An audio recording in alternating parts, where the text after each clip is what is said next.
Up and saying Barakate Hawa, Shem Yahushai, Shem Rakakudash. Welcome to another GMS on the move.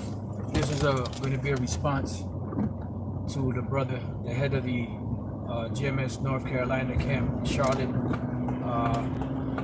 brother Aishiyar. He did this video called Trump Reject the Prophet. Yeah, I'm at, I don't usually like going live here because it's the reception is not that great, but go as long as I can. If I lose signal, then, you brothers get the idea of the lesson just based off of the title. These devils are watching. Don't think that they're not watching. They're seeing what's going on, and there's a reason why Trump mentioned the prophets of doom. And if I'm not mistaken, I believe he said the perennial prophets of doom. Because these devils know that something's coming. Now, when we read either Jeremiah 50 or Jeremiah 51, it speaks about, there's a part there that speaks about, that they shall run to the king of Babylon. He shall be nervous or something along those lines. I can't remember the exact quote. But this word is going out so heavy that it's having an impact on Esau's psyche. It's having an impact on their minds. See, the only difference is we're not playing mind games like Esau plays mind games, but they know that they play mind games with people, so they know what the effects of it are. But this truth is really having an impact on their way of thinking, because they see that the things that we're speaking of, which are coming out of the scriptures, are happening and coming to pass. It's not something that we're just talking out the side of our ass. We're actually going into prophetic scriptures, breaking down, going into the Hebrew, going into the Greek, going into different world events that are taking place and are taking place, certain earthquakes and viruses and things that are happening around the world, and tying it back to the scriptures, which the scriptures say that the prophets would be doing that. They said that the prophets, prophesied in the past against great kingdoms, of war, of pestilence, and that's what's happening right now. You see uproars of the people, you see bank runs going on, you see a lot of financial problems going on around the world, which are causing a lot of these civil unrest and different protests going on around the world. You see earthquakes in diverse places. You see wars, rumors of wars. You see a lot of things happening around the world that are tying back to prophecy. And that's one thing they can't deny. They can deny, everything under the planet until they're blue in the face. But one thing they can't deny is prophecy. And prophecy is playing out right before their eyes, according as it is written, because it is the plans of Yahweh Bashem Yahushai. So if that being the case, they seeing it happen, they're really getting nervous. Remember, in book of Revelation, 11th chapter, it speaks about when the Israelites come back together and that breath enters into them, that great fear was going to fall upon those, which saw them. And we see it happening. But Esau is keeping a stiff upper lip, as they always do. And what they do is they go on a smear campaign to try to destroy, your character, so that people can dismiss what you're saying. They're very good at that, But the thing is that what we're saying is what the scriptures are saying, and this is why now you have, Trump talking about, not to give heed to the prophets of doom, the perennial prophets of doom, as he speaks about it as. He said we can't be pessimistic, we got to be optimistic. Well, we are optimistic because we're telling you the truth, but it just happens to be pessimistic from your point of view, because you're looking at it as a doom and gloom for you. But doom and gloom is not for everybody. You have the elect that will be delivered, that this message is a joyful message, a savor of life. And those that are to be destroyed, it's going to be a doom and gloom scenario for them, or a savor of death unto death, as the scriptures speak about. So you see the things happening. You see that now according to reports, the coronavirus is supposed to have spread into Europe, into the United States. When it first came out, they said there was a case in St. Petersburg. I believe that is in, if I'm not mistaken, that is in Russia. Because Russia is in Asia. There's parts of Russia in Asia and parts of Russia that were in Europe. So the Asian part of Russia is, they said, I believe that was St. Petersburg, that they had a case there, something along those lines. So you see a lot of stuff happening. And it's not just happening by coincidence. It's happening because the Spirit of Yahweh Bashem Yahushai is pushing it out there. Now, there are reports that are saying that the situation in China is far worse than what they're reporting. That there's a lot more people dead, and everything is closed down. But then there's other reports that say that it's not as bad as they're saying it is. And the reason why a lot of stores and stuff are closed because of the Spring Festival, and that Spring Festival is pretty much, their New Year's, that they bring in every year around the time of the ending of January into February. And they've been keeping this custom going way back to about this calendar that Moab is keeping goes all the way back to about 2600 BC, and they understand that, that the spring comes in somewhere around February or so, February, March, depending on how they calculate it. With our calculations through the Spirit, it comes in like ending of February sometimes into March, and this is why people make fun of us. They say that we having ice cold lamb dinners for the Passover because we have it when it's cold. When we read the scriptures, Peter and them, they had to warm themselves because it was cold during the time of the Passover. Which shows you that these individuals don't know the scriptures. They're just scoffers, scorners, mockers, and pretty much buffoons. But, so this is one of the reasons why a lot of those places in China are closed down because of this festival that they have, Like America takes their holidays serious, Moab takes their so-called holidays serious, So we have to wait and see what the outcome is going to be, because you have conflicting reports. But the one way to know is when they lock down and call for state of emergency here in America and throughout. And there is a patent, which a brother sent to me early this morning, and the elder, or the up-and-coming elder, the head of the the head of the North Carolina, the Charlotte branch of GMS, he had even brought it out in his lesson, and pretty much, there was an actual patent that went back to around 2003, 2004 of this coronavirus, and they were doing tests on a particular virus, stemming from the SARS virus, going back to 2017, I believe it was. And there were fears that that something could come out of it, that it could leak out, or it could cause, some type of pathogen or virus to escape and to get into the people and mess people up. And if that was to really happen, if it really takes hold the way that they're saying, then this could be one of the major pestilences that the scriptures speak about that's going to take a lot of people out.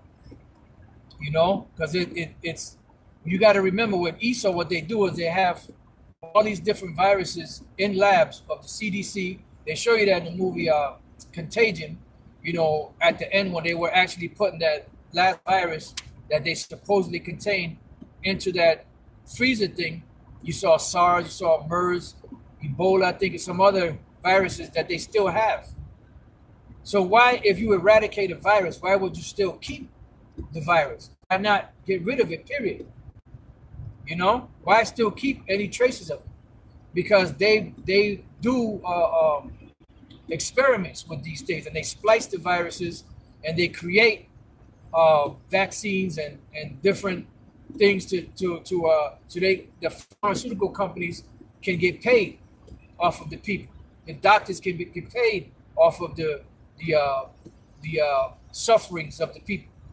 That's what the type of devil that Esau is. So all of these things, along with World War III, the mark of the beast, which is a microchip, the nuclear destruction, all of these are things that are heading or bringing this world to its end, as the scriptures say.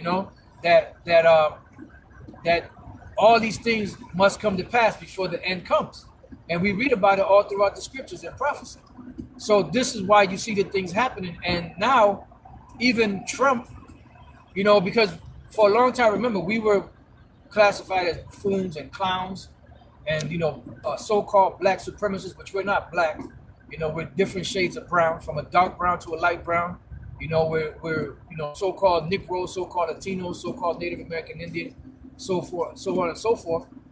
And we were always dismissed as being some lunatics, some biblical lunatics. But now that they see all the things that are happening, now they're starting to pay more attention to the message.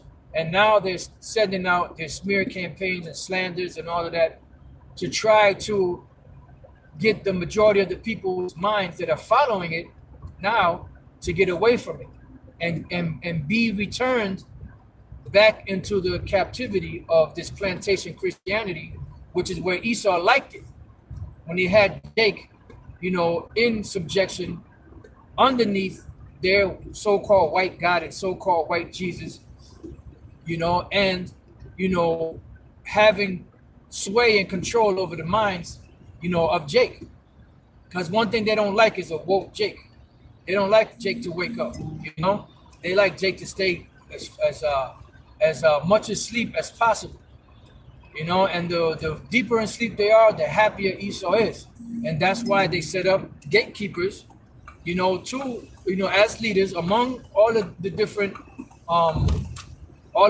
communities, in order to keep control and sway over the world, because that is one of their greatest gifts, the gift of deception, outside of the sword. So now they're talking about more and more about the prophets of doom, which they do from time to time, but now more so because they see that things are speeding up. And Elder Apostle Hart, through the Spirit, named or coined 2020 as a year of prophecy. We're coming to the end of January, and nothing but prophecy started popping off, in 2020, and it's still going on. So we, have to keep an eye out to see what's going to happen with this coronavirus, see if it's going to really explode into the population, as they're fearing, and as the scriptures speak about, we have to see if it's going to really dig in and really start tearing these people up, because like Elder Yashwamba said too, he said that this whole thing could just be a scare to get people to take the vaccine, and then the vaccine contains a disease, like in the movie I Am Legend, where they supposedly eradicated the cancer. They eradicated cancer, which cancer, that's another story. They eradicated cancer by this vaccine, and when they gave the vaccine, I think it was 3 years later, a lot of people started dying, turning into these zombies. So you can never trust Esau. Scriptures say, "Never trust thine enemy, for as iron rusts, so is his wickedness." He speaks sweetly with his mouth, but you better believe he has them daggers, man, ready for you. And his daggers come in the form of these different events and these different things that he has planned for the world. Because remember, he's looking for world domination under what he calls the New World Order, or the New World Agenda, which is pretty much a one world government where the few benefit from the many, and this is why they want to chip everybody. This is why every time you turn around, there's some type of biometric technology being pushed out there in the market, whether it be facial recognition cameras, eye scans, thumbprints, fingerprints, and you know, and it, like eventually the mark of the beast, which is the microchip. You know, because everything they want everything to be digitalized, because when everything is digitalized, they can control everything a lot easier with just a stroke of a few keys on a keyboard. And this is why they have these different computers that have people's information in it. That's why they want people's DNA. That's why they want the whole world, the whole society chipped. Because when you can chip the people, you can keep better track of them, better control of them. You know, whatever they spend. And most people today don't really use cash that much. You know, they mostly use debit cards, credit cards. You know, very rarely do you see people using cash anymore. I mean, you still have people that use it, but for the most part, most people, even the ones that have cash, they tend mostly to use their credit cards and EBT cards, you know, and debit cards and things of that nature. Should I say debit cards and credit cards? You know, they tend to use that more because it's more convenient to them. They don't have to carry a whole bunch of money around with them and so-called be afraid of getting, you know, or getting robbed or something of that nature, you know. So most people are not doing that. Why? Because they're being conditioned for this cashless society. And this cashless society just it's been being spoken of going back to the 70s, 80s, 90s, you know, but especially now, you know, with the technology the way that it is and the way that they're pushing it. And that's why, you know, we believe in the spirit that the mark of the beast is the microchip, because it has all of the evidence of being the mark of the beast, and it is the mark of the beast. You know, everything that the scriptures spoke about the mark of the beast is all contained within the microchip. The microchip being the charagma, the syringe being the karax, and the records that are contained within that chip being the graphel, which is the last root word of the word karax. You have charagma, karax, and graphel. And graphel means to write or record. And what's recorded in them chips? The information of the individual people. You know, and they plan on doing this to the world. It's not just in America. It's not just in Canada or Africa. It's worldwide, because it's a new world order, not a new America order. It's a new world order, with America being the chief seat or the capital of the new world order, because the Lord said that America, you know, Babylon the Great has been a golden cup in the Lord's hand, who made all the world drunken. So from America is where everybody got their ideologies from, you know, which America, the people that are running it are the Edomites, which the scriptures call the serpent, Satan, the devil, you know, that dragon with the 7 heads and 10 horns. You know, America is a part of all of that, you know, which goes back to who? To the Edomites, which are the very last rulers of this world empire that we see going on today. And by the way, real quick before I sign off, I was just watching this morning. I was watching on Netflix, Rise of an Empire, the Ottomans, and you know, pretty good. You know, I watched 2 parts already. It's about a 6-part series, and pretty much that in that 6-part series, of the 2 parts that I saw, they give you the history of how the Ottomans took down Constantinople, which Constantinople was the name of the major city in Turkey before it was changed to Istanbul, Turkey. You know, very good, so far from what I've seen, has a lot of good information in it. You know, but this is what's happening. This last world empire is coming down. So this is the fall of the empire. You had the rise of it, now you have the fall of it, you know? Everything has its end, like the song says in Spanish, todo tiene su final. Everything has its end. The only thing that doesn't have an end is Yahweh's kingdom, because the Heavenly Father, Yahweh, promised that it would be an everlasting kingdom and an everlasting dominion. You see? So I'm almost at my destination. You know, I pray that you brothers have been edified. If you get a chance to watch that that series, Rise and Fall of an Empire, Ottoman, which is on Netflix, goes into the history of the Ottoman Empire, which the Ottomans were pretty much the Ottoman Empire was comprised of Edomites that embraced the religion of Islam, you know, and they were the ones that took down Constantinople. Now the other part of the Turks, because they were Ottoman Turks, the other part of the Turks embraced was known as Judaism, which is that's where you get them fake Jews from, them Amalekites, so pretty much, that was the two factions. One embraced Islam, the other ones embraced Judaism, which is where you get your so-called Jews from, the fake Jews, the Amalekites. So with that, I pray that you brothers have been edified. Until the next time I say Shalom.